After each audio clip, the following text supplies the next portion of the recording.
Right, next item of business is portfolio questions, and the first is on education and skills. Can I remind if any member wants to ask a supplementary to press the request to speak if they're remote to put it in the chat function. Question 1, Finlay Carson, please. To ask the Scottish Government what progress has been made on closing the attainment gap between pupils from the most and least deprived backgrounds. Cabinet Secretary. Presiding Officer, the Attainment Scotland Fund Year 4 evaluation reported that the attainment gap narrowed on a number of indicators and that 91% of head teachers reported improvements as a result of the Scottish Attainment Challenge. The equity audit, which we will publish in the new year, will provide a further assessment of the impact of the pandemic on pupils from disadvantaged backgrounds. In the meantime, the International Council of Education Advisers recognised in their report last week that Scottish education exhibits many strengths, amongst which is the value we place on equity as well as excellence.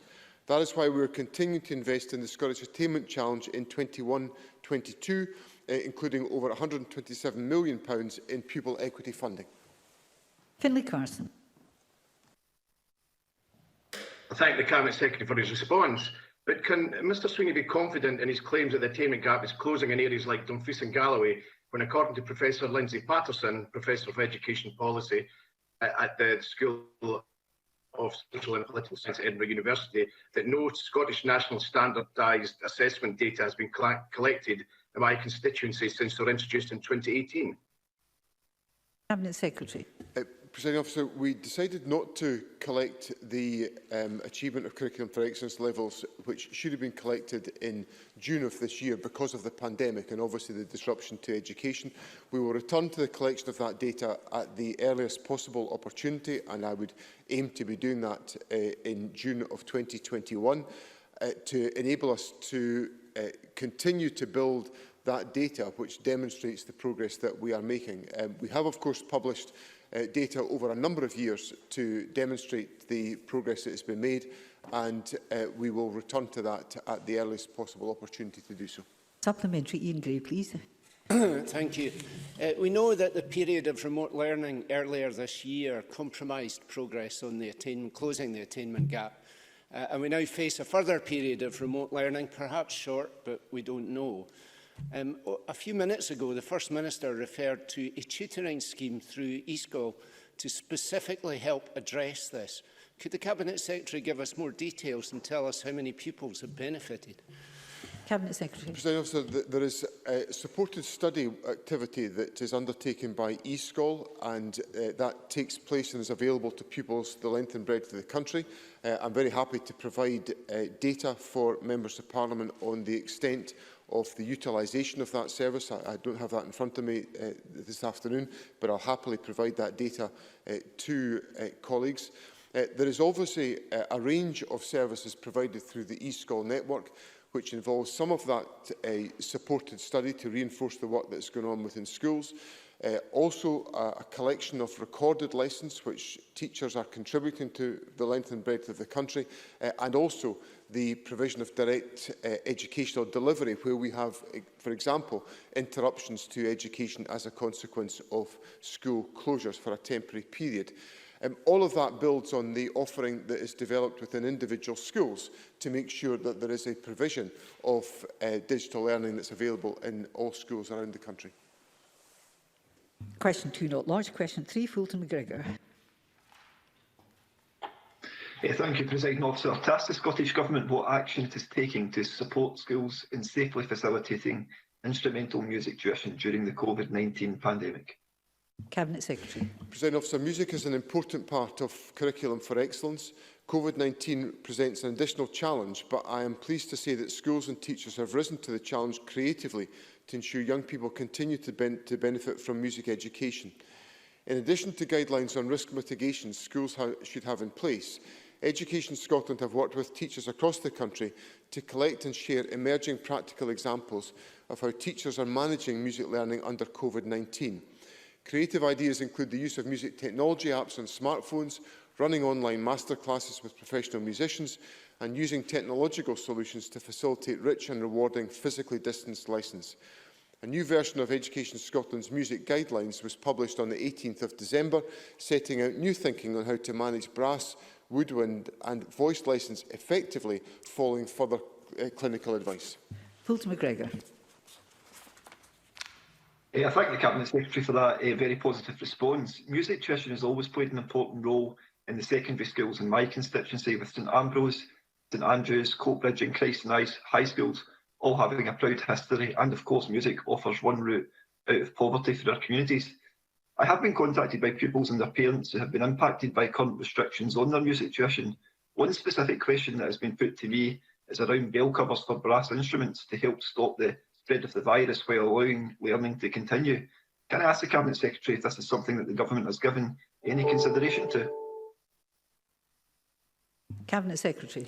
Presiding Officer, I certainly can corroborate Mr McGregor's point in relation to the quality of music tuition, having witnessed that with my own eyes and ears on my visit to St Ambrose High School within his constituency. Guidance on COVID and music tuition published by Education Scotland includes advice on brass and wind instruments and is informed by expert public health and scientific advice. At present, this sets out advice that young people should not engage in playing wind and brass instruments with other people, given these activities pose a potentially higher risk of transmission. This does not mean that these activities cannot take place at all. Creative approaches may be taken to provide these lessons. Examples that have been given include the use of technology to facilitate collective participation. Brass, woodwind and singing candidates have now been given permission by the SQA to choose to record assessment performances at home during COVID-19 restrictions. We will keep this guidance under close review and give consideration to any further mitigations that may help support the safe provision of music tuition in schools. Supplementary, Mary Fee.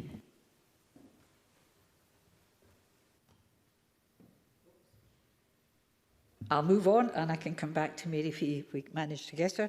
Questions 4 and 5 have not been lodged. Question 6, Joanne Lamont, please. Thank you. To ask the Scottish Government what its response is to the reported decreasing trend in specialist support staff in schools. Cabinet Secretary. Presiding Officer, specialist support staff and teachers play a vital role in supporting their pupils. We've continued to support the recruitment of additional teaching and support staff this year to ensure children and young people receive the support they need with their learning. This includes an additional £5 million funding support to local authorities. Current figures indicate that 246 support staff have now been recruited.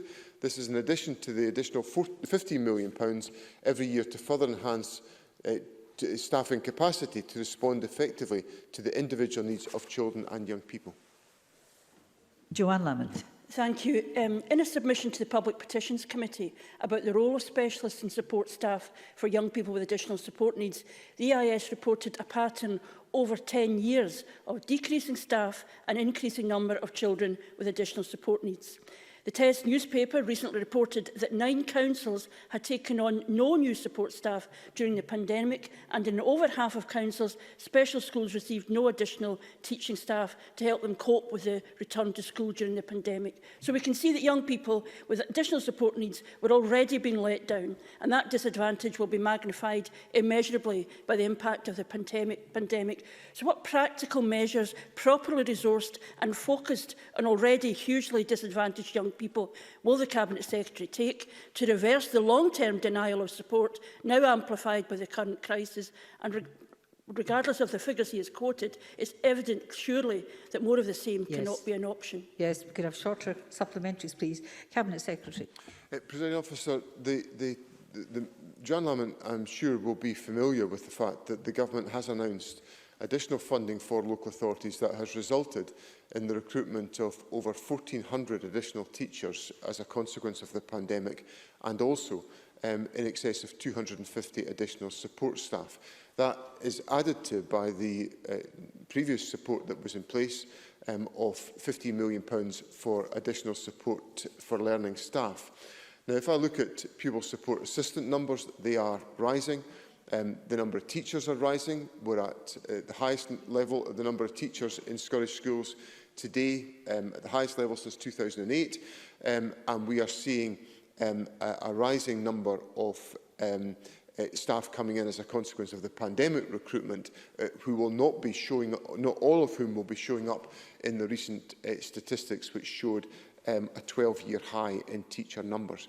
Now, I acknowledge the importance of ensuring that young people with additional support needs have those needs met by the provision of high-quality learning and teaching staff, and the Government is committed to making sure that is the case.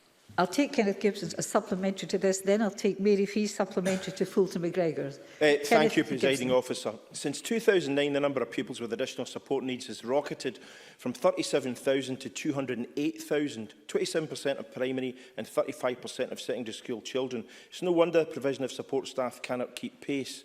Can the Cabinet Secretary advise if ASN needs have changed markedly over the last decade and are consistent across all schools and local authorities, and when he envisages this meteoric rise in pupil numbers will cease? Cabinet Secretary.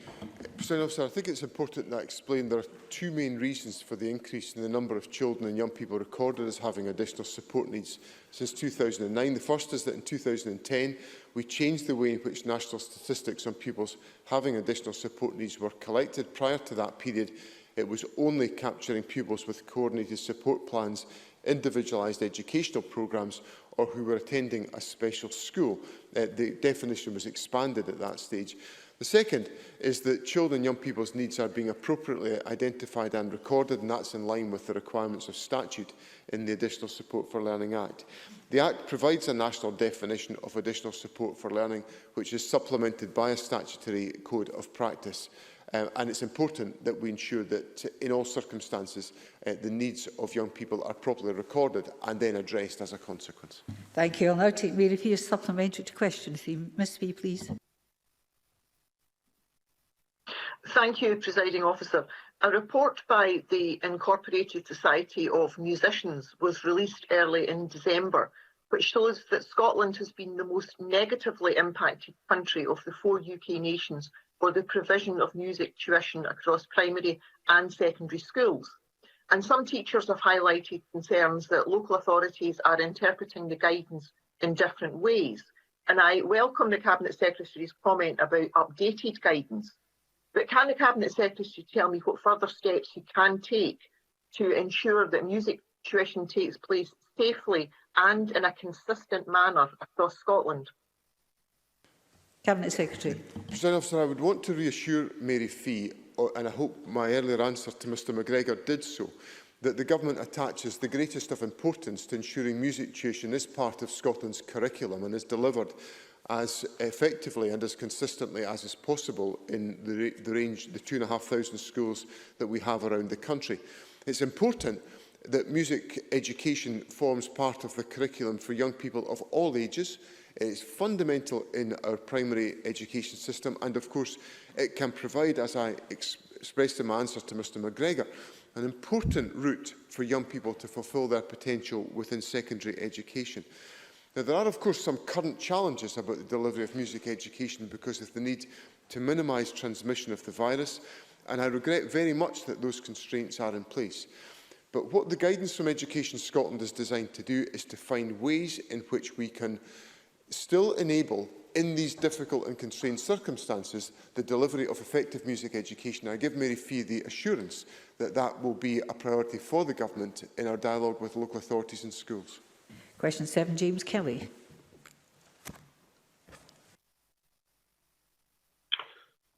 Thank you, Deputy Presiding Officer. To ask the Scottish Government what action it will take to ensure that school pupils in areas of social deprivation will not be unfairly affected by the cancellation of exams. Cabinet Secretary. Presiding Officer, in acknowledgement of COVID-related disruption to young people's education this academic year, I outlined to Parliament on the 8th of December that national qualifications in 2020-21 will be awarded on evidence of demonstrated attainment, supported by local and national quality assurance processes. I have judged that this approach is both the safest and fairest way to ensure that individual learners' achievements are recognised. The alternative certification model offers flexibility and will help to alleviate some of the impacts on learning. Collaboration from across the education system will ensure that the assessment and quality assurance approach for 2020-21 is clearly communicated and that appropriate support for teaching staff and learners is in place. James Kelly.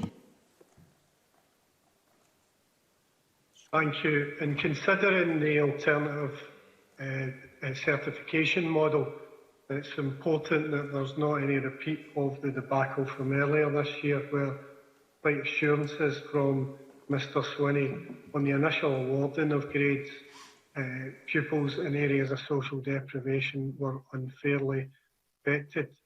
So can I ask the Deputy First Minister what steps he's going to take to ensure that the alternative certification model is fair, transparent and ensures that pupils in areas of social deprivation receive fair and equitable treatment? Cabinet Secretary. On the point around transparency, the details of the model have been published by the Scottish Qualifications Authority, who has led on the development of this model, but I think it's a crucial point for Parliament to recognise that the model has been developed in a collaborative fashion involving directors of education, professional associations, the College Network in Scotland, and obviously led by the Scottish Qualifications Authority, who have engaged substantively with young people and with the education profession around these questions.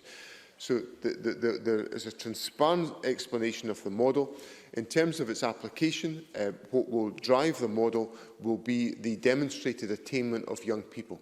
That is what will drive the model, and it will be influenced also by local and national quality assurance processes, which are being established and which will engage the teaching profession in taking forward those priorities to make sure that there is fairness to all candidates.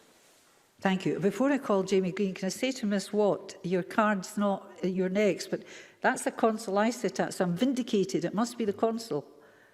Have you managed to? If you don't move, I'll call you after Jamie Green if you manage to get it. Mr Green, please. Thank you. I'm glad my card's working. The last question is perfectly reasonable, because this year's moderation saw those in our most deprived communities twice as likely to get their grades downgraded by the National Moderation Scheme. But the devil really will lie in the detail. It's not just transparency we need detail. So can the Cabinet Secretary tell us exactly how and why the SQA is taking this approach, and will there be national moderation, or will he guarantee that individual moderation will take place in the case of every pupil? Cabinet Secretary. Well, the way that moderation works in the model is that there will be support provided in advance of any formulation of estimated grades by the teaching profession to enable staff to understand the standards that are anticipated in all national qualifications. There will then be materials provided to schools, and these materials are now available, upon which standard attainment assessment exercises that young people can complete within their routine school activity, which teachers can then assess and consider against the standards that are expected. There will be moderation by SQA appointees working with individual schools. There will be local authority support for this process into the bargain, because crucially this model relies upon the whole of the education system playing its part in delivering that moderation. And from that will come estimated assessments. Now, there will of course be a necessity to look across the system to make sure that there is consistency of judgment being applied, but there is time to do that. I would remind Parliament that I took these decisions much earlier in the academic year than was the case last year, because of the necessity of circumstances last year. So there is time for that dialogue and that moderation to take place to ensure fairness for all candidates. Question 8, Maureen Watt. Thank you, Presiding Officer. My omission to ask the Scottish Government whether it will provide an update on the COVID-19 testing measures in primary and secondary schools. Cabinet Secretary. Presiding Officer, on the 20th of November, we committed to undertake a number of Pathfinder testing programmes upon the return of schools in January. As was set out in the Cabinet Secretary's statement earlier today, we've been working closely with a group of interested local authorities and volunteer schools to develop detailed plans. The schools involved will be communicating with their staff, pupils and local communities in due course to ensure they are informed and comfortable with the plans. We expect these pilots to inform the development of a scalable and sustainable approach to asymptomatic testing in schools. These plans are in addition to the asymptomatic testing route for school staff via an employer referral portal. Maureen Watt. I thank the Cabinet Secretary for that answer. Perhaps he can tell me whether Aberdeen City or Shire are taking part in these tests. Given that schools will now be returning later and via staged learning, does he believe that this will allow time to ensure that any proposed testing will be taken forward in a manner that reflects and acts upon the views of teachers and parents alike? Cabinet Secretary. President, I will have to return to Maureen Watt on the specific point about whether any Aberdeen City or Shire schools are involved in the pilots. From my recollection, I don't think they are, but I better confirm that in writing to Maureen Watt. It is important that we take the greatest of care in the implementation of such an approach. The delivery of this testing environment is crucial that it is delivered effectively and sustainably, and obviously the phased reopening of schools in January will give us the opportunity to take forward some of that work. The final point I would make is just to reiterate the importance that I attach to the commitment that was given by the Health Secretary to the provision of the asymptomatic testing route for school staff via the employer referral portal, which is an important part of the extra provision that's available for school staff to provide greater reassurance. Brief supplementary, Daniel Johnson. Thank you, Presiding Officer. Testing is an important precaution as we seek to reopen schools, but would be made unnecessary by vaccine rollout. So will the Scottish Government prioritise teachers and school staff following on from health and social care staff to receive the vaccine as a matter of priority? Cabinet Secretary. President, I acknowledge the importance of ensuring there is reassurance for teaching and all school staff, but the Government has accepted the advice of the Joint Committee on Vaccination and Immunisation, which is very clear about the prioritisation that should be deciding the delivery of the vaccine, and Mr Johnson will be familiar with the prioritisation that has been put in place by the JCVI. Obviously, some teachers will be involved in that earlier than other teachers, quite simply by the degree of prioritisation that has been put in place by the Joint Committee. And obviously, the Government will be looking very carefully at all times to ensure that we continue the safe delivery of education within our schools, and that will be an ongoing priority for the Government to take forward. Thank you. That concludes questions on education and skills. And before I move on to the questions on health and sport, can I say, because 3 questions hadn't been lodged in the previous session, I could have longer questions and longer answers. That's not the case in this section. So I'm just looking at everybody, eyeballing those I can eyeball, that that is the case. Oh dear, I don't feel Christmassy at all. Number 1, despite my bit from the Christmas tree, question number 1, Miles Briggs. So I think we're all under shock that you're giving us more time, but the season of goodwill has reached the Parliament. You weren't listening, Mr Briggs, you're not. To ask the Scottish Government what impact any reduction in residential drug rehabilitation treatments has had on recovery rates and the level of drug-related deaths. Minister Angela Constance, please. Presiding Officer, residential treatment plays an important role in supporting recovery and in preventing drug-related harm and deaths. The Residential Rehabilitation Working Group has now provided advice on how we ensure that everyone who requires residential rehab has access when they need it. We will respond to all of the recommendations made by the working group and in the new year set out how we will substantially increase the provision of residential treatment in the short term. Miles Briggs. Thank the Minister for that answer and very much welcome her to her position and wish her well. I think we all must wish her well in trying to turn this situation around. It's now widely accepted that cuts to drug rehab beds and addiction programmes have been hugely damaging to reducing drug-related death across Scotland.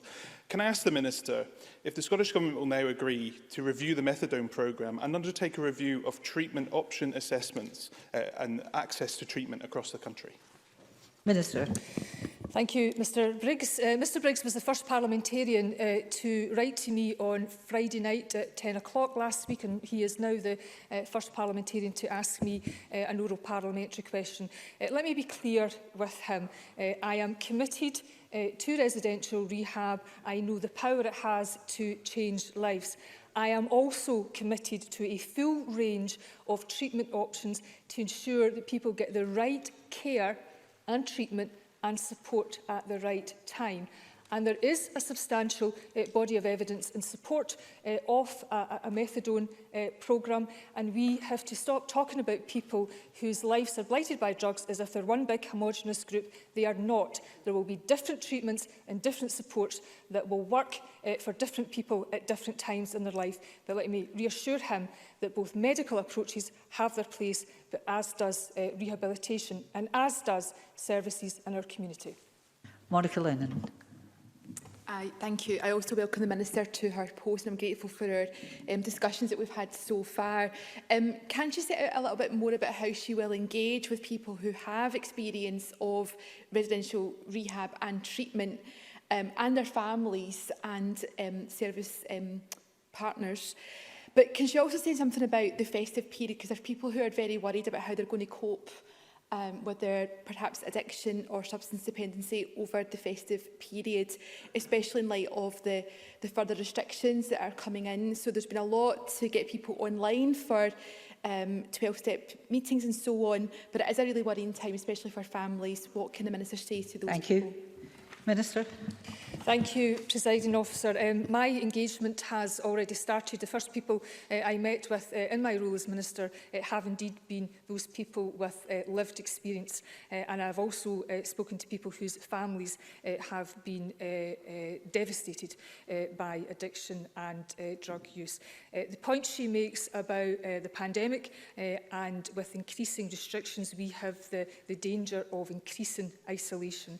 And it's that isolation that our services on the ground, including our emergency response, must overcome to reach people. And when we reach people, we must keep a hold of them, Ms Lennon.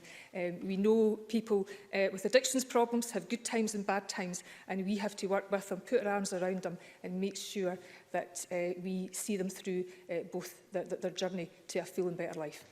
Question 2, Anna Sarwar. To ask the Scottish Government when cancer services will be fully restored. Cabinet Secretary. Thank you, Presiding Officer. With your permission, if I may, before I answer the question, can I just, for the record, congratulate a number of senior appointments made today in health that are really important. First of all, can I congratulate Dr Smith, now appointed as our confirmed as our Chief Medical Officer, Professor Amanda Croft as our new Chief Nursing Officer, and Carolyn Lamb as the Chief Executive of NHS in Scotland and the Director General for Health and Social Care. An absolutely excellent team who will serve us well, I'm sure. In answer to Mr Sarwar's question, NHS Scotland has continued to provide emergency and urgent care throughout the pandemic, and we will continue to do so. There have been occasions, and it is a clinical judgment, where clinicians have wished in some instances to make changes to individual treatment plans in light of the infection threat of the virus to any particular patient. Cancer screening services have now all restarted. The services have resumed in a phased, careful and prioritised way as part of the remobilisation of our health service, with the initial focus on higher risk screening participants. Good progress has been made in these first stages, with routine screening appointments now taking place for breast cancer and cervical cancer, and bowel screening home testing kits have been posted out since the 12th of October. On the 9th of December, I announced and published the Cancer Recovery Plan, devised with many of our very experienced cancer charities as well as our clinical advisors. It includes planned investment of up to £114.5 million to ensure cancer patients have equitable access to care regardless of where they live. The Cancer Recovery Plan will improve patients' experience of care and roll out innovative treatments to improve cancer services. Anna Sarwar. I thank the Cabinet Secretary for that full response and also welcome the new appointments to their roles. I look forward to working with them in the coming months. I've been raising the issue of cancer services from the outset of this pandemic and the fear about the impact it will have on long-term cancer survival rates. Public Health Scotland stats show that between July and September there was a 24% drop in the number of suspected cancer patients being referred, and Cancer Research UK estimate that 1,560 fewer patients have started their cancer treatment in the equivalent 3-month period last year. We will face a tsunami of cancer in the next year. So can I ask the Cabinet Secretary what stats are being produced about the excess number of cancer deaths we are expecting and when we can have confidence that we can have a fully returned cancer service that were pre-COVID levels of services. Cabinet Secretary. So I'm grateful to Mr Sarwar, and I absolutely acknowledge his long-standing, not more than interest in this area, but effective scrutiny and challenge at times to what we're doing to make sure that we do not take our focus away from this really important area. The Cancer Recovery Plan, I will answer a specific question, offers a number of particular and immediate steps that will help with the early diagnosis, including 2 new early cancer diagnostic centres established within our existing infrastructure by the spring of next year, and importantly a single point of contact for cancer patients that supports them throughout and helps them throughout the various stages of their journey. And I would point out, notwithstanding his point about statistics, that the most recent publication of our cancer waiting times for Q3 showed a 98.4% meeting against a 31-day target, which, as you'll know, is 95%. Our 62-day target, however, is the key target that we are now focused on, and that is to get people as early as possible in that cancer diagnosis. One of the other areas that I have been very clear with boards in is, as we see increased COVID-19 cases, that of course puts particular pressure on particular acute settings in different parts of the country. The trade-off there is that they then often have to pause elective and planned work in order to meet that. But what I have said to all of them is the one thing that we will not pause are the cancer screening programmes. We will keep them going because they are so critical and important. In terms of a specific question, we've asked Public Health Scotland to look at how they can robustly gather that data so that we have as full an understanding of the scale of the challenge that we are now having to address, and therefore direct our resources accordingly. Thank you. If I may, it's very important answers. I appreciate that. If I may have briefer answers, please, to try and get everybody in on all these essential questions. Call number 3, Jamie Halker-Johnson. To ask the Scottish Government what additional support the NHS will require over the first quarter of 2021. Cabinet Secretary. So we've made £1.1 million of additional funding to support the sector in its response so far. And as I've said before, further funding will be allocated in January. The work is underway now with our boards and also with our partners in social care to identify in greater detail exactly what is required from January onwards. And once we have concluded that, then obviously we will make that clear to members, and that will, of course, be covered in Ms Forbes' statement later in January. Jamie Halker-Johnson. Thank the Cabinet Secretary for the answer. The attention of many in the NHS is understandably focused on the coronavirus pandemic and the efforts to protect communities across Scotland. However, as is usual at this time of year, the routine work of the health service will also be affected by seasonal issues and increased pressure put on local services and health staff.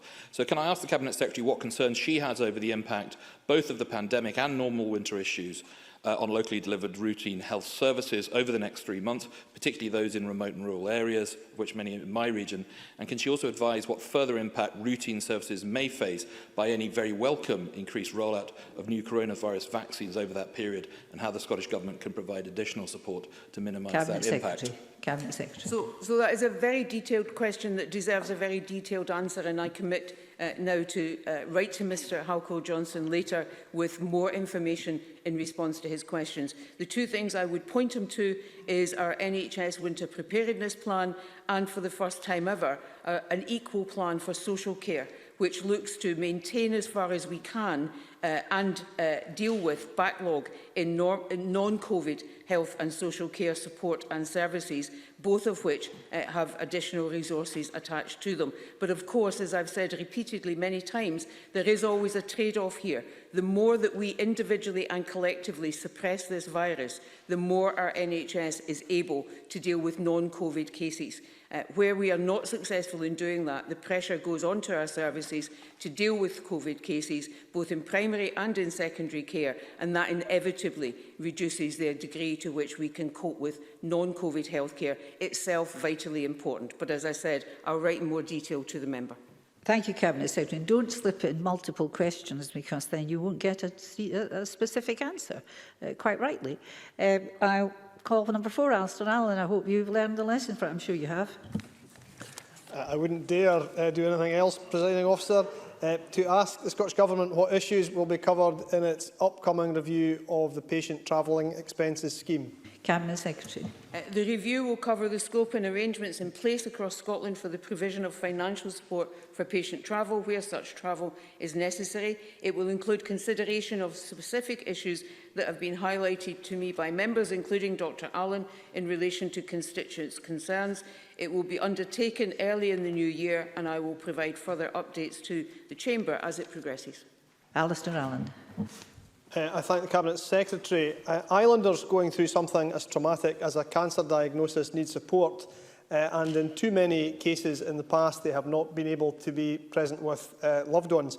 The Patient Escort Working Group formed last year to examine these issues since then we have seen a marked decrease in the number of complaints concerning this issue. Will the Scottish Government's review be considering these issues, and will there be an opportunity for the working group to feed into this work? Cabinet Secretary. I'm very grateful to Dr Allen because he has ensured that I, over this period, fully understand the issues that are involved here, and I'm pleased that there has been improvement that both he and I sought. Absolutely, the review will consider the issues raised by members and will include the matter of escorts. I expect the work of the Western Isles Patient Travel Working Group to be considered fully as part of that review. Question 5, David Torrance. To ask the Scottish Government how important it considers grassroots level sport is to the health and well-being of communities. Minister Marie Goujon. The Scottish Government fully recognises the importance that sport and physical activity plays in communities across Scotland, and that's why the strategic framework allows sport and physical activity to take place at all levels. The Scottish Government has also been working with Sport Scotland and sporting governing bodies to produce guidance to ensure that grassroots sport can take place when it's been deemed safe to do so. And I really would like to thank the sector for their hard work and patience during these difficult times. David Torrance. I thank the Minister for that answer. Lower League football clubs are vital to our local areas, often acting as so much more than just an opportunity to get involved in physical activity, but providing communities with a hub and bringing people together. Can I ask the Minister what efforts have been made to ensure that funding reaches these clubs at this critical time to ensure their long-term future? Minister. With the point that was made by David Torrance there. I've seen that in my own constituency where football clubs have really played such a key role in their local communities, and as he highlighted, doing so much more than just looking at the opportunities to get involved in physical activities. Again, football clubs are at the heart of their communities, but a lot of them have suffered real hardships due to the necessary COVID-19 restrictions, and we absolutely recognise that. And that's why last week the Cabinet Secretary for Health and Sport confirmed a £10 million grant funding package covering the entire football pyramid from SPFL Championship down to amateur and grassroots clubs. And I know that funding will provide a lifeline for clubs the length and breadth of Scotland. Question 6, Alexander Stewart. Thank you, Presiding Officer. To ask the Scottish Government what action it's taking to reduce coronary heart disease mortality rates across all NHS boards. Cabinet Secretary. Between 2009 and 2018, the mortality rate for coronary heart disease in Scotland fell by 32.4%. We've been implementing the actions from the 2014 Improvement Plan, and a refreshed plan will be published in spring next year. We continue to implement our Heart Disease Improvement Plan, which identifies a number of priority areas for improvement. Progress is being made on all of those, a real focus on new ways of encouraging heart disease patients to influence their treatment, with an emphasis on specialist heart disease rehabilitation to both reduce mortality and long-term disability, and to improve the provision of supported self-management, physical activity and services. And as part of the wider Women's Health Plan, we're also developing pathways to raise awareness of heart disease in women and take action to reduce the disparities surrounding diagnosis and treatment. Alexander Stewart. I thank the Cabinet Secretary for that answer. In the current Heart Disease Improvement Plan, the Scottish Government quotes the fall in mortality rates, and I very much welcome that. I wonder if the Cabinet Secretary can share with me the measures of success relating to atrial fibrillation and heart failure, which were two conditions explicitly named within the Improvement Plan as priorities. Cabinet Secretary. So, with apologies to the member, I don't have the specific detail to answer his questions, and I would want to be certain that I was right in the information I give him. And so I'm very happy to make sure that I send him that this afternoon in terms of the specific reduction and improvements in those areas. Question 7, Alec Rowley, please. Presiding Officer, to ask the Scottish Government what progress it's making in the rollout of the COVID vaccine across the country. Cabinet Secretary. So as the member, I hope, is aware, in the period between the 8th of December and the 20th of December, the statistics published today show that 56,676 individuals have received their first dose of the virus. That, I think, is a significant achievement on the part of all those involved in 13 days. Initial difficulties around the Pfizer vaccine have been resolved, which I'm sure he's aware of, in terms of storage, transportation and reducing pack sizes, so that we can, as we did on the 14th of December, introduce the vaccination programme to care homes. We will complete that and begin the second dose of all of those. Our first priority group, in line with JCVI, is of course health and social care workers and elderly and vulnerable residents in our care homes. Should we have our hopes realised, which is that we are hopeful of the Oxford-AstraZeneca vaccine being authorised shortly, we stand ready to deliver that with a start delivery date of the 11th of January, depending on authorisation and supplies, of course, and that will allow us then to begin the vaccination programme of 80-year-old and over in the community, including using our primary care and other community settings to provide that vaccination programme. Alec Rowley. I very much share those hopes, and it's perhaps a prayer that we can all be saying over Christmas that this vaccine can be rolled out.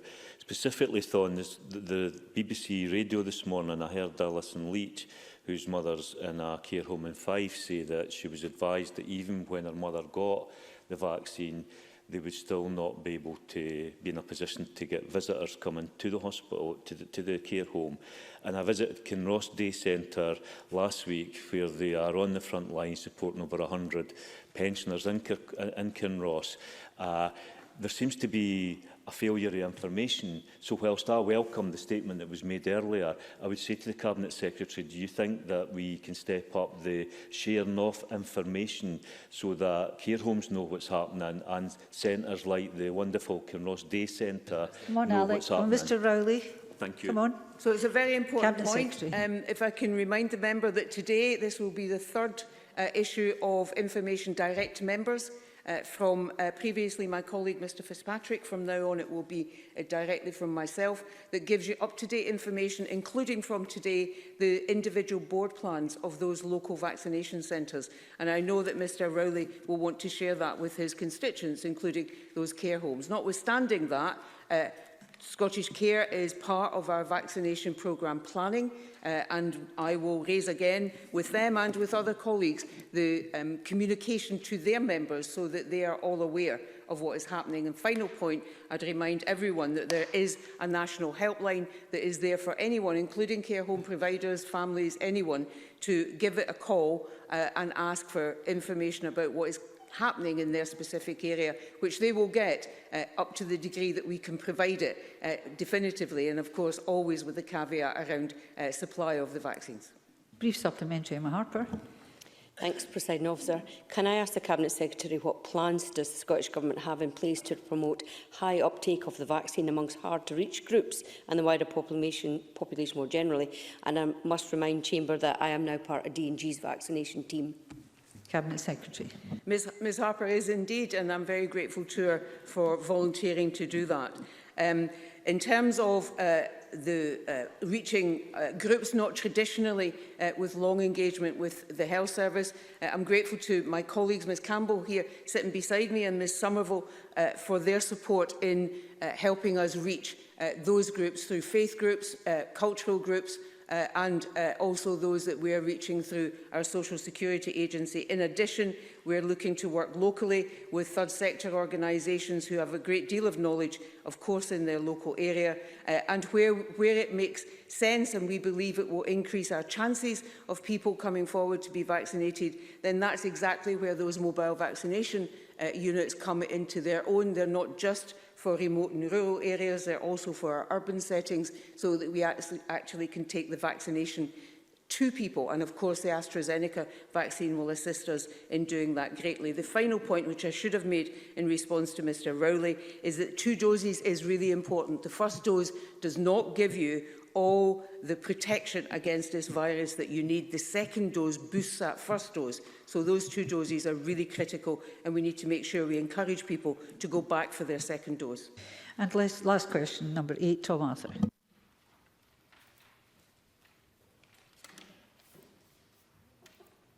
Mr Arthur, are you muted? Yes, you are. Oh, good. To ask the Scottish Government what action it is taking to ensure that care home residents who are unable to go outside can still meet friends and family. Cabinet Secretary. So this is a really important question, and I think along with many people across the country, I felt particularly gutted on Saturday when we took the decisions that we had to take in the face of this new strain of the virus, because up until that point we had done a great deal of work to be ready to ensure that we could test visitors into care homes in order to open up care homes, as the First Minister spoke about earlier. Along with, importantly, testing is not the only answer, of course, but it sits alongside good PPE and quality infection prevention and control. We've taken a number of steps in partnership with care home providers and others to try and ensure that we can open up our care homes and to more visiting and to more support. From the 4th of January, we will be testing the visiting professionals, again, as an additional precautionary measure and protective measure.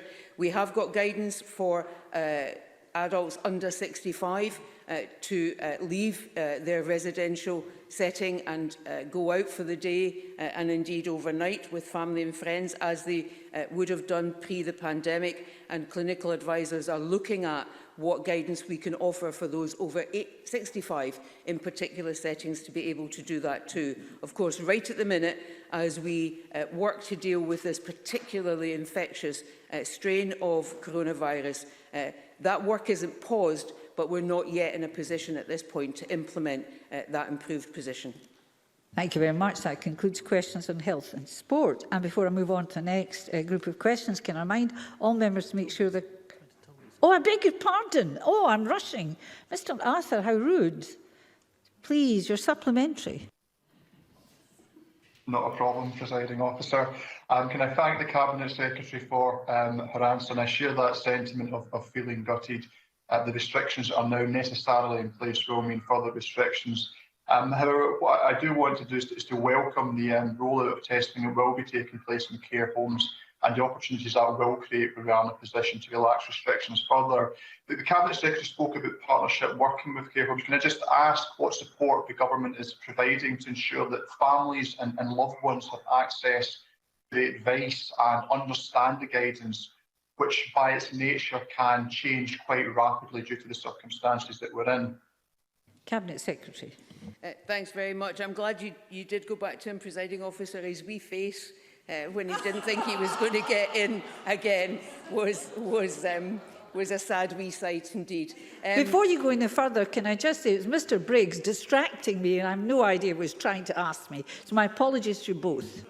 Not at all, Presiding Officer. Mr Briggs at times distracts all of us, and not always in a particularly good way, but I don't mean that. Obviously, wishing you the very best, Mr Briggs, for the Christmas period. Anyway, to answer Mr Arthur, the support that we offer to care homes is significant. We have provided additional support.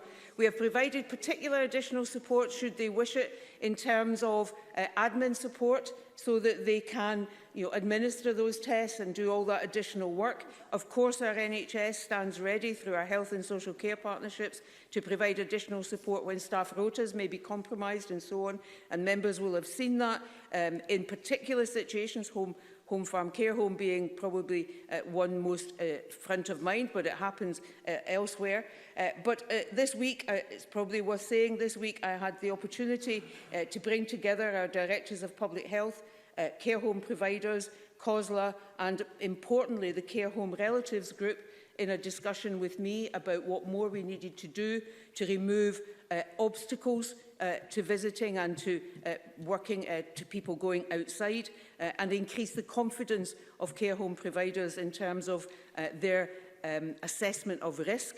And in addition, tomorrow I have a cross-party meeting with members across this chamber to look at what further work we might be able to do in terms of ensuring that where we put the right steps in place, care homes are opened up to visiting as far as that is safely possible to do so. Thank you, Cabinet Secretary. I now say with surety that that ends health and sport questions and move seamlessly on now to questions on communities and local government. Question number 1, Stuart Stevenson. To ask the Scottish Government what action it is taking in the Banffshire and Buchan Coast constituency to help take families out of poverty. Cabinet Secretary Eileen Campbell. Thank you. We remain committed to tackling poverty as our Tackling Child Poverty delivery plan shows. In 2019-20, our estimated spend on low-income households increased by £554 million to £1.96 billion. The Scottish Child Payment, which is open to applications for eligible families with children under 6, will start payments in February next year. In response to the pandemic, we've committed over £500 million, including up to £100 million through our winter plan for social protection. This includes a £100 payment for each child in receipt of free school meals and over £130 million to tackle food insecurity, including provision of free school meals over the holiday periods. Stuart Stevenson. With parts of my constituency being particularly in poverty, can the Cabinet Secretary advise me how many families may be expected to receive the Scottish Child Payment in my constituency, or perhaps, if necessary, in Aberdeenshire? Cabinet Secretary. Thank you. And the Scottish Child Payment is an investment that is unique to Scotland, and it is expected to benefit families right across the country, including in the Banffshire and Buchan Coast constituency that Mr Stevenson represents. The Scottish Fiscal Commission forecast that it could support up to 194,000 children this financial year. That's an increase of around 34,000 children since the pandemic began. Initial management information indicates that by the end of Sunday 20th September we had received 52,000 applications, and we're promoting the payment via our extensive communications and marketing campaign to ensure that all those who are eligible are aware of their entitlements, and hopefully that message is getting out to the families that in Mr Stevenson's constituency. I will certainly endeavour to also write to the member to provide some more detailed breakdown of the numbers eligible in the new year to him, and any further information we can give him that is particular to his constituency. Question 2, Brian Whittle. Thank you, Deputy Presiding Officer. To ask the Scottish Government what consideration it has given to preserving community organisations and activities during the COVID-19 pandemic and beyond. Cabinet Secretary. Thank you. The £40 million Community and Third Sector Recovery Programme provides funding for organisations as they respond to the ongoing impact of the pandemic and to adapt and restart delivery of their community services and activities. The programme also provides business support and investment to help organisations adapt their operations and income generation to increase sustainability. So far, 376 organisations have been awarded over £7 million in funding from the programme. And I would certainly like to encourage community and third sector organisations across the country, particularly communities where the winter months will be difficult for people to consider applying. And more information on the support available can be found on the SCVO website. Brian Whittle. I thank the Cabinet Secretary for that answer, and I know she's aware of the importance of community organisations and activities such as sport, art, music and drama, and how that can positively impact both physical and mental health. We're under this pandemic at the moment, and obviously that has a huge impact on these organisations' ability to reach out. So can I ask the Cabinet Secretary what the Scottish Government will do to make sure they are there at the end of this pandemic, because we'll need them then more than ever. Cabinet Secretary. Yeah, absolutely, and that's part of the reason why I announced early on in the pandemic the £350 million package of support. That was really a response piece in the process of the pandemic. As the months went on, we realised that we had to try and gear up and support our third sectors to try and move into more of a recovery phase. And that's why the Adapt and Thrive part of the support that we've put in place now is to help third sector organisations get financial support, but also some support and advice in kind to help them adapt to the circumstances and situation around them and to improve their sustainability going forward.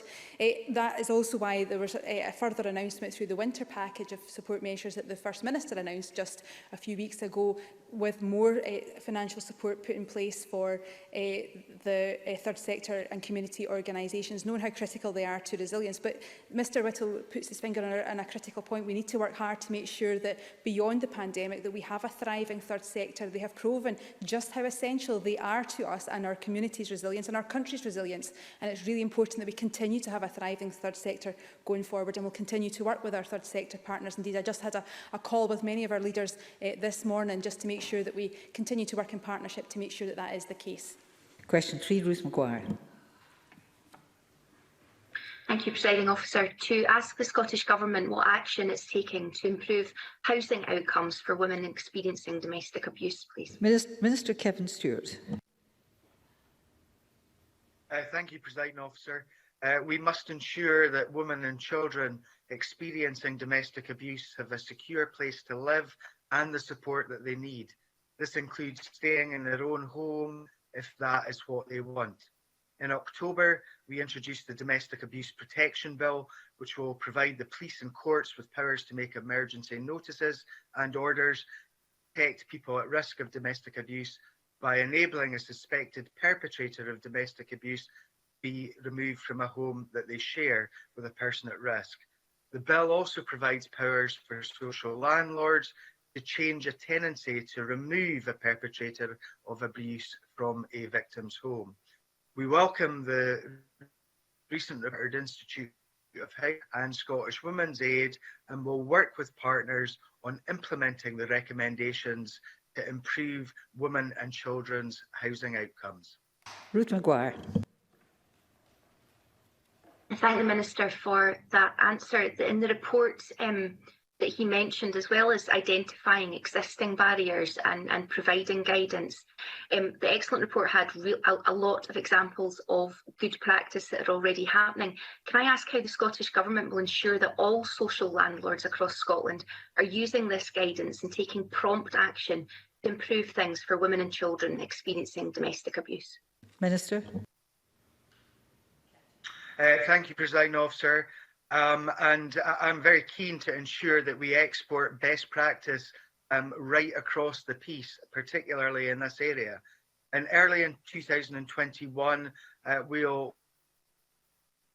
expert group to lead delivery of the recommendations and transform practice in this area. And we will continue to report on progress through our Ending Homelessness Together Action Plan annual report to Parliament. And we are already taking forward some of the recommendations, crucially, some of them that we've introduced in the Domestic Abuse Protection Bill, which includes that power for social landlords to remove a perpetrator of abuse from the victim's home. Question 4, Sarah Boy. To ask the Scottish Government what progress it has made on giving financial recognition to people working in local government during the response to the COVID-19 pandemic, as agreed at the recent COSLA leaders meeting. Cabinet Secretary. Thank you. I, along with all Scottish ministers, am hugely grateful for the heroic efforts of all key workers across Scotland, including local government, who have risen to the challenge of responding to the pandemic and kept our essential services available. While councils are independent bodies, meaning that it is for them to decide any additional support for the wider local government workforce, the Scottish Government regularly engages with local government on issues around pay and workforce, and we have also taken decisive action to commit £382.2 million in additional funding to local authorities in Scotland. Sarah Boyack. Cabinet Secretary, there was agreement across all the parties in COSLA that the incredible work of tens of thousands of local government staff have kept services going, distributing food, our schools open, collecting waste, and keeping our older and vulnerable constituents safe throughout the pandemic, that they should be not just acknowledged, but rewarded for that work. Given the massive deficit that our councils now face due to Scottish Government underfunding, surely it's time for the Scottish Government to step up and support those staff and enable our councils who've kept our communities going to be rewarded for their heroic efforts. Cabinet Secretary. Yeah, I recognise, and I said very explicitly, in fact, the whole of government recognises and is grateful to all of the efforts of people across local government who have done an inordinate amount of work to help the country respond to the challenges posed by COVID-19. I did also mention, though, that councils are also independent bodies, and that is them to decide any additional support for the wider local government workforce. But I did underline also that we continue to regularly engage. Indeed, my colleague Kate Forbes met with COSLA yesterday to discuss issues around this. Going forward, we'll continue to engage with local authorities and will continue to support them financially. I mentioned that we have already committed £382.2 million of additional funding to local authorities in Scotland.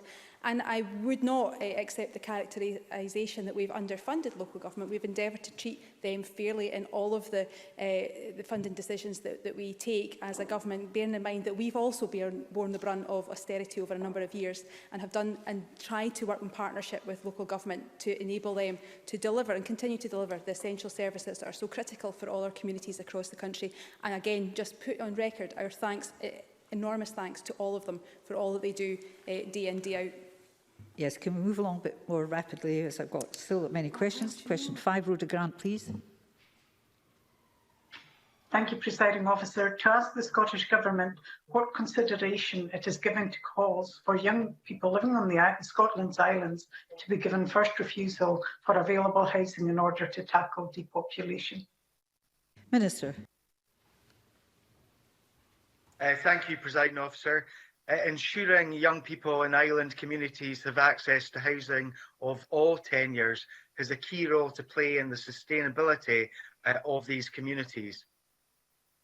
Ensuring people have access to quality, sustainable homes that are safe, warm and affordable. Over 4,800 affordable homes have been delivered in rural and island communities over the first 4 years of this Parliament. Local councils, as the statutory housing authorities, are responsible for assessing local housing requirements and setting out how these should be addressed in their local housing strategies. The sale of private property is, of course, the responsibility of the property owner. Sales cannot be discriminatory or violate equalities legislation. Rhoda Grant. Will the Scottish Government look at setting a maximum percentage of the number of holiday homes in any one community, and will they look at how they could set up two different housing markets, such as in the Channel Isles?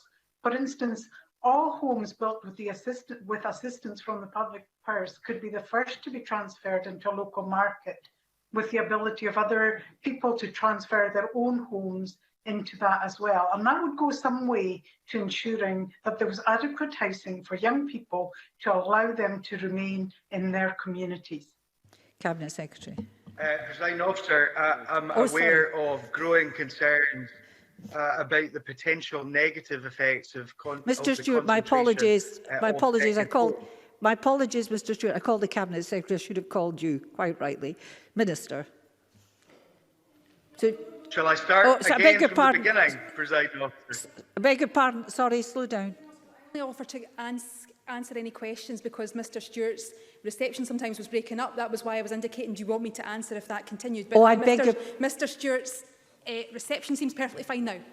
Mr. Stewart's reception is always perfectly fine. Mr. Stewart, would you like to answer now, please, then? Thank you, Presiding Officer. I maybe have to tell my father to switch off Netflix to get better reception. I'm well aware of growing concerns about the potential negative effects of the concentration of second homes. And we changed council tax legislation to enable councils to either grant a discount or remove a discount in all part of their council areas. And we also operate schemes for first-time buyers, such as the Open Market Shared Equity Scheme, to help young folk across Scotland. And these schemes are not being utilised on the islands as much as they could and should be. I have asked that we do more to market that there. Presiding Officer, I've also had discussions with Ben McPherson in his role, his then role as Minister for Public Finance, to look and see what else we can do in terms of taxation, and we will continue to explore those situations. Thank you. Question 6, John Scott. Deputy Presiding Officer, to ask the Scottish Government when it last met representatives of South Ayrshire Council and what was discussed. Cabinet Secretary. Thank you. Ministers and officials regularly meet representatives of all Scottish local authorities, including South Ayrshire Council, to discuss a wide range of issues as part of our commitment to working in partnership with local government to improve outcomes for the people of Scotland. We continue to work closely with local government and COSLA on our strategic approach to suppressing COVID-19 outbreaks, including regular engagement with all local authorities about levels of restrictions and protective measures that apply. John Scott. Thank you. I thank the Cabinet Secretary for her answer, but she will know that high streets across Scotland have been struggling for years and nowhere more than in Ayr, and COVID has made this problem worse. Businesses large and small need help in both the short and longer term. So will the Scottish Government now support our calls for an extension of 100% rates relief for hospitality, tourism and retail businesses to protect jobs in 2021 and beyond? Cabinet Secretary. I know that my colleague Kate Forbes is regularly trying to work through what more she can do to help support businesses that are so vital to our economy. On a more related point to my portfolio around high streets in our town centres, I acutely know and understand how much pressure they are facing. That's why I asked Professor Lee Sparks to revisit our town centre action plan, and they will be reporting back to me fairly shortly about actions that we can take to further support our town centres and our high streets. And it's also why we put some investment into the Scotland Loves Local campaign to make sure that we can encourage more people to shop locally. There's been a reconnection with people during the pandemic back to what's on their doorstep, and we need to try and harness that and make sure we can continue to support our high streets going forward beyond the pandemic restrictions. So I'm happy to further engage with the member on the specifics around Ayr High Street and Town Centre. I know that there are some challenges there particularly, but we are committed to doing all we can to support our towns and our high streets. They're so important and critical for our economic recovery. Question 7, Jenny Mara. To ask the Scottish Government what recent discussions it has had with third sector organisations in Dundee working in the field of drug addiction. Cabinet Secretary. Thank you. During the pandemic, Scottish Government officials have continued to engage with alcohol and drug partnership coordinators and national commissioned organisations. Scottish Government officials have met with alcohol and drug partnerships on a quarterly basis, with meetings taking place in May, September and December. Officials have also met with representatives from the Scottish Recovery Consortium, Scottish Families Affected by Drugs, CREW, Scottish Drugs Forum, Alcohol Focus, We Are With You and Scottish Health Actions on Alcohol Problems fortnightly since April 2020. Jenny Mara. Last week, we learned that Dundee lost more of our citizens than any other place in Europe or indeed the world to drugs. Officials on the Dundee Drugs Commission told me that we desperately need more community drugs workers to support families, help reduce harm and prevent deaths. What plans does the Minister have to invest in more community drugs workers through the third sector in Dundee? Cabinet Secretary. Thank you, and I thank Jenny Mara for the question. On a more general point around communities, we've seen through the last 10 months just how important it is for community-based support to be in place and to be supported. We have seen the resilience of people when support is based in their community to show more resilience themselves and to feel that that support is far less stigmatising than some more statutory services. So I understand entirely on a broader principle that community support is absolutely necessary, and we continue to support through the third sector through the £350 million that I outlined in March to support the third sector, the continued support that we give to the Adapt and Thrive funding to ensure that third sector organisations can try and reconfigure some of their work so that they are in a sustainable position going forward. And on the more particular point around the the third sector, referring to drug and alcohol and addiction services, I will engage with Angela Constance on that specific point in her new role to make sure that we can work together to ensure that our third sector partners that deliver addiction services can be supported as best they can, because they will be critical in the ongoing resilience and recovery of so many people, and particularly in Dundee, which I think has a particular issue that we need to work hard and tirelessly to help support. Question 8, Dean Lockhart. Thank you, Presiding Officer. To ask the Scottish Government what guidance it provides to local authorities regarding their duty to consult before important changes to services are made. Cabinet Secretary. The Scottish Government recognises the importance of consultant communities and giving local people a voice and an opportunity to influence important decisions by their councils. There is no universal guidance, as local authorities are independent corporate bodies. However, where councils have a statutory requirement to consult their residents on issues such as planning, we will provide support and advice to ensure they follow the necessary legal requirements. And if Mr Lockhart would like to advise what policy change he has concerns about, then I will certainly ask officials to investigate and share the necessary guidance if that exists. Dean Lockhart. Cabinet Secretary for that response. SNP-led Stirling Council recently made significant changes to waste collection services, including cutting bin collections and introducing charges. In a report submitted to a recent council meeting, it was confirmed that there had been no prior public consultation undertaken in relation to these significant changes to what is a fundamental service. This failure has seriously damaged the council's standing with residents. So, does the Cabinet Secretary agree with me that local authorities must carry out meaningful public consultation where major service changes are proposed, such as this one? And would it be, in the Cabinet Secretary's view, useful for the Scottish Government to provide clear guidance to COSLA and local authorities with respect to public consultation? Cabinet Secretary. I mean, like I said in my original response, we totally recognise the importance of consulting and engaging with communities, and I think on the whole that is the case across local authorities as well. That they want to make sure, because they are accountable to their communities that they represent, they want to make sure that they're delivering services that reflect the needs and the context of that particular authority. I don't know the details of the Stirling situation. I'm happy to engage with Stirling Council on that. Changes, though, have had to be a necessity of the councils adapting to the COVID situation around them. So, like I say, I don't know the details of what has happened in Stirling that has given Mr Lockhart such concern, but I do believe, and I totally believe, that local authorities do what they can to best meet the needs of the people that live in their authorities.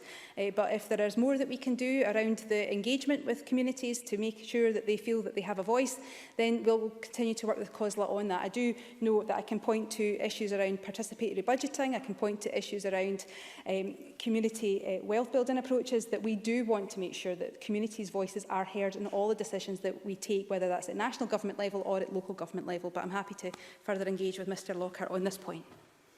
Thank you. And that concludes portfolio questions. We'll shortly move on to the next item of business.